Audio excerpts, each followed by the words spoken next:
بسم اللہ الرحمن الرحیم، السلام علیکم ورحمۃ اللہ وبرکاتہ۔ قربانی کے حوالے سے چند سوالات مجھ سے پوچھے گئے ہیں۔ پہلا سوال یہ ہے کہ کیا قربانی کے حصے میں اگر کسی شیعہ کو شامل کر لیا جائے تو کیا قربانی ہو جاتی ہے؟ کیونکہ ہمارے بعض اہل سنت علماء یہ کہتے ہیں کہ اگر آپ کی قربانی کے حصوں میں کسی شیعہ کا حصہ شامل ہو تو آپ کی قربانی نہیں ہوتی، تو اس کا کیا جواب ہے؟ دوسرا سوال یہ پوچھا گیا ہے کہ ہم نے یہ سنا ہے کہ شیعہ کے جو جانور ہوتے ہیں وہ خسی جانوروں کی قربانی نہیں کرتے، وہ بو بکرے کی قربانی کرتے ہیں، اور جبکہ ہمارے ہاں خسی جانوروں کی قربانی ہوتی ہے۔ تو اس سلسلے میں شریعت کا کیا حکم ہے؟ دیکھیں، یہ جو فرقہ واریت ہے یہ ہمارے ہاں اتنی صلاحیت کر گئی ہے کہ ہم نے جانوروں تک اس کو پہنچایا ہوا ہے۔ ہر چیز میں شیعہ سنی اور سوالات اس طرح سے اوہام وہم ذہنوں میں ڈالے گئے ہیں۔ شیعوں کی قربانی ایسے ہوتی ہے، اگر آپ کی قربانی کے جانور میں کسی شیعہ کا حصہ ہو تو قربانی نہیں ہوگی۔ اسی طرح کا ایک سوال وہ دارالعلوم دیوبند کے جو ہمارے پاکستان کے مدارس ہیں ان میں سے پنوری ٹاؤن سے ایک سوال پوچھا گیا، فتویٰ میرے سامنے ہے، وہ سوال میں آپ کو بتاتا ہوں اور پھر اس کا جواب آپ ان کا سنیے گا کہ یہ جواب کیسے دیتے ہیں۔ آپ سوچیں نا کہ ہمارے ہاں لوگ جو علماء ہیں، جو مذہبی اسکالرز ہیں، وہ ان فرقہ وارانہ مسائل کو سمجھتے کیسے ہیں؟ پھر کہتے ہیں جناب فرقہ واریت ہے اور امت متحد نہیں ہو رہی ہے۔ تو سوال سنیے، سوال یہ ہے کہ شیعہ کا اپنی قربانی میں حصے کا حکم کیا ہے؟ یعنی مثلا اگر میں نے ایک جانور لیا، جیسے بڑا جانور ہے اور اس کے 7 حصے ہوتے ہیں، اس میں اگر میں نے کسی شیعہ کا ایک حصہ شامل کر لیا، کسی شیعہ فرد کا، تو کیا قربانی ہماری ہوگی یا نہیں ہوگی؟ اس کا جواب یہ دیتے ہیں بنوری ٹاؤن کے عالم دین صاحب، کہتے ہیں اگر آپ کے سوال کا مقصد یہ ہے کہ اہل سنت اپنی قربانی کے جانور میں اہل تشیع کا حصہ کر سکتا ہے یا نہیں، تو واضح رہے کہ اگر کوئی شخص قرآن مجید میں تحریف، تبدیلی، حضرت علی رضی اللہ عنہ کی الوہیت، علی رضی اللہ عنہ کو خدا مانتا ہے، جبرائیل امین کے وحی لانے میں غلطی، اللہ تعالیٰ سے خطا کے صدور، یعنی اگر وہ یہ کہتا ہے کہ اللہ تعالیٰ سے غلطی ہوئی ہے، یا اماموں کی عصمت و نبوت سے بلند مقام ہونے کا عقیدہ رکھتا ہو، یا حضرت ابو بکر رضی اللہ عنہ کی صحابیت کا انکار کرتا ہو، یا حضرت عائشہ رضی اللہ تعالیٰ عنہا پر تہمت لگاتا ہو، یا اس کے علاوہ کوئی اور کفری عقیدہ رکھتا ہو، تو ایسے شخص کا ذبیحہ حلال نہ ہونے کی وجہ سے ایسے شخص کو کوئی بھی سنی اپنی قربانی کے جانور میں حصہ دار نہیں بنا سکتا۔ فتاوی شامی میں ہے،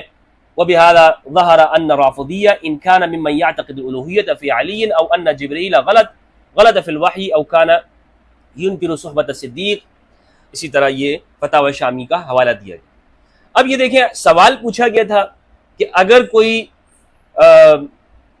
اگر شیعہ کا اپنی قربانی میں حصے کا کیا حکم ہے؟ سوال شیعہ کے بارے میں تھا، لیکن جو جواب دیا گیا ہے وہ ان باتوں کا شیعہ کی طرف منسوب کیا گیا جس کا شیعہ کی عقائد سے کوئی تعلق نہیں ہے۔ یعنی حضرت علی رضی اللہ تعالیٰ عنہ، امام علی علیہ السلام کی الوہیت کا عقیدہ، یہ شیعہ کا کوئی عقیدہ نہیں ہے، یہ تحقیق کرنے کی ضرورت ہے۔ اور یہ جواب میں دیتے ہوئے ایک دیوبند کی معتبر دارالافتاء ہے یہ،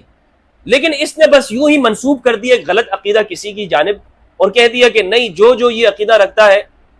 اس کے ساتھ آپ قربانی نہیں کر سکتے۔ یہ بالکل ایسے ہو گیا کہ اگر کوئی شخص یہ کہے کہ جناب،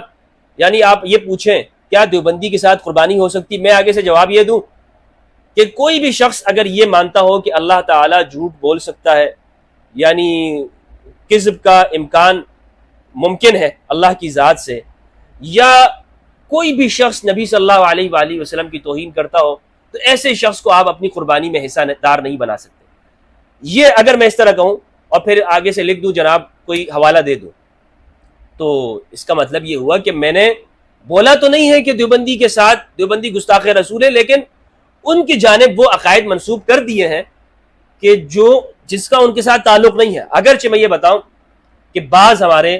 بریلوی حضرات نے وہ ان باتوں کا لکھا ہے کہ دیوبندی ان چیزوں کے قائل ہیں، تو یہ بالکل شیعوں کے ساتھ یہی معاملہ کرتے ہیں، شیعوں کے بارے میں ان عقائد کو ان کی جانب منسوب کر دیتے ہیں جن کا وہ اقرار نہیں کرتے، جو ان کی کتابوں میں نہیں لکھے ہوئے۔ تو سوال اس کا یہ بنتا تھا کہ جناب ہاں، شیعہ کے ساتھ قربانی ہو سکتی ہے، آپ قربانی کر سکتے ہیں، لیکن وہ جھوٹ موٹ ملا کر ان کی جانب منسوب کر کے حکم لگا دیا۔ اب اس سوال کا جواب چونکہ آپ نے مجھ سے پوچھا ہے اور میں اس کا جواب ہی دیتا چلوں، بالکل میں شیعہ کو مسلمان مانتا ہوں، مسلمان سمجھتا ہوں، جس طرح ہم سنی مسلمان ہیں اسی طرح مسلمان ہیں۔ یہ الگ بات ہے کہ ہمارا ان کے ساتھ چند فروعی اور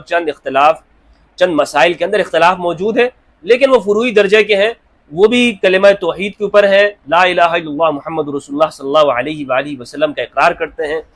اور دین اسلام کے اوپر ہے، لہٰذا اگر آپ اپنی قربانی کے اندر ان کے ساتھ قربانی کرنا چاہتے ہیں آپ کی قربانی ہو جاتی ہے۔ یہ الگ بات ہے کہ اگر آپ یہ کہتے ہیں کہ نہیں میرا ان کے ساتھ اختلاف ہے، میں نہیں کرنا چاہتا، تو کوئی آپ کے اوپر زبردستی نہیں ہے، لیکن اگر آپ قربانی کریں گے تو قربانی ہو جائے گی۔ دوسرا جو سوال ہے یہ خسی جانوروں کے حوالے سے، تو یہ میں بتاتا چلوں کہ جانوروں کے اندر شیعہ کے ہاں یہ ہے کہ جانور میں کوئی عیب نہیں ہونا چاہیے، اور یعنی وہ ہر طرح کے عیب سے سلامت ہونا چاہیے، اور اس چیز کا بیان ہمارے ہاں اہل سنت کے اندر بھی موجود ہے، اور اہل سنت کے اندر یہ اختلافی مسائل ہیں کہ کون سی چیز عیب دار ہے، کون سی چیز عیب دار نہیں ہے، کیا بات ہوتی ہے جانور کے اندر جسے عیب کہا جاتا ہے اور کس چیز کو عیب نہیں کہا جاتا۔ ہمارے ہاں حنفی حضرات کہتے ہیں کہ جانور اگر خسی ہو تو اس کا گوشت زیادہ لذیذ ہوتا ہے، اس لیے اس کی قربانی ہونی چاہیے، اور قربانی کے اندر یہ دیکھا جاتا ہے کہ جانور بہترین ہو اور اس کا گوشت بہترین ہو، لہٰذا اس کا خسی کرنا اسے وہ ایک جانور بہترین ہو جاتا ہے تو اس کا گوشت بہترین ہو جاتا ہے، لذیذ ہوتا ہے، لہٰذا اس کی قربانی عمدہ ہے۔ جبکہ دوسرے کچھ حضرات یہ کہتے ہیں کہ نہیں بھائی یہ ایک عیب ہے، اور عیب والے جانور سے نبی صلی اللہ علیہ وآلہ وسلم نے منع فرمایا ہے، جس کا عیب بالکل واضح ہو۔ جیسے جانور کے اندر بڑا عیب، مثلا اگر جانور کا مرض بالکل ظاہر ہے، ایسا ہے کہ چل نہیں سکتا، مرض ہے، اس کی قربانی نہیں ہوتی، یا ایسا عیب ہے جیسے اس کے سینگ ٹوٹے ہوئے ہیں، یا وہ لنگڑا ہے، لولا ہے، کانا ہے، بالکل دکھ رہا ہے، آنکھ سے اس کی بالکل غائب ہے، واضح اس کے اندر کوئی عیب لگا ہوا ہے، زخم ایسا ہے، تو اس کی قربانی نہیں ہوتی۔ تو لہٰذا یہ جو ہے جو خسی کرنا ہے یہ بھی ایک طرح کا عیب ہے،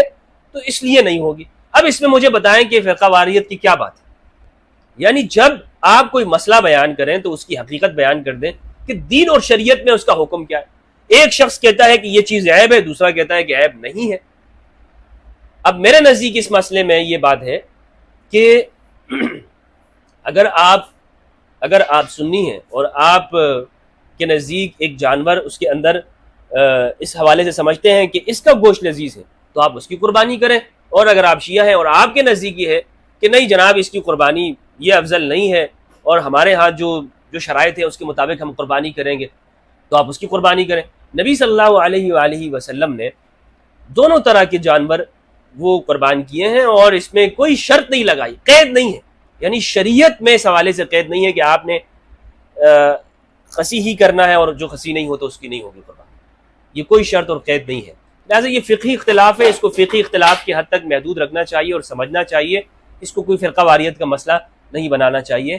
اللہ سبحانہ و تعالیٰ سے دعا ہے کہ پروردگار ہمیں قرآن مجید میں تدبر کرنے اور اہل بیت علیہم السلام کی معرفت عطا فرمائے۔ السلام علیکم ورحمۃ اللہ وبرکاتہ۔